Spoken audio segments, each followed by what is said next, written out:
Bonjour, notre chronique hebdomadaire vidéo est consacrée à Alain Juppé, encore et toujours le champion des sondages. Ils sont bons, très bons, les fameux sondages d'Alain Juppé. Jour après jour, il prédit sa victoire à la primaire et constitue immanquablement à la fois une source de satisfaction pour le candidat, mais également une source de poison, car dans le camp du maire de Bordeaux, on se méfie de cette avalanche de bons chiffres. Ça déstresse le candidat, lance tout de même le très sérieux et néanmoins ami de l'ancien Premier ministre, Jean-Pierre Raffarin. Moins de stress donc, mais gare à l'ivresse des sondages, car il pèse beaucoup d'incertitudes sur l'issue de ce scrutin. 41% jusqu'où montera Alain Juppé. Le favori de la primaire s'envole dans le dernier sondage IFOP pour Paris Match. Il gagne 6 points et accroît son avance sur Nicolas Sarkozy qui en perd 2 et tombe à 29. 12 points d'écart, le plus important, un record depuis le début de la course.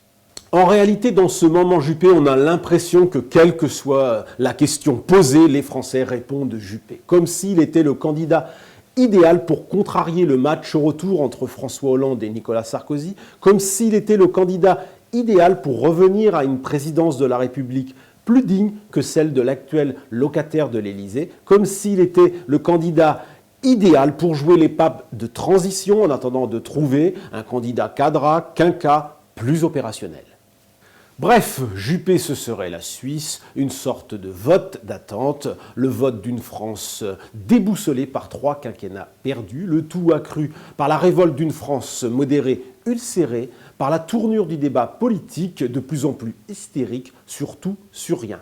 En attendant, Juppé empile les bons débats et un de ses soutiens prévient, pour l'instant il y a de la sympathie, mais pas de mobilisation. En tête à droite, Alain Juppé a pourtant loin d'avoir gagné. Personne n'est aujourd'hui capable de dire combien de Français iront voter à la primaire de la droite et du centre, ce qui rend évidemment les sondages incertains et appelle à la prudence. Mais à gauche, François Hollande et ses amis ont décidé de changer leur fusil d'épaule. Ils ont bien compris qu'ils ne pouvaient pas attendre la victoire inéluctable de Nicolas Sarkozy. Ils ont donc décidé de concentrer le tir contre le maire de Bordeaux. 2 discours sont en préparation, dont un consacré à la défense du modèle social.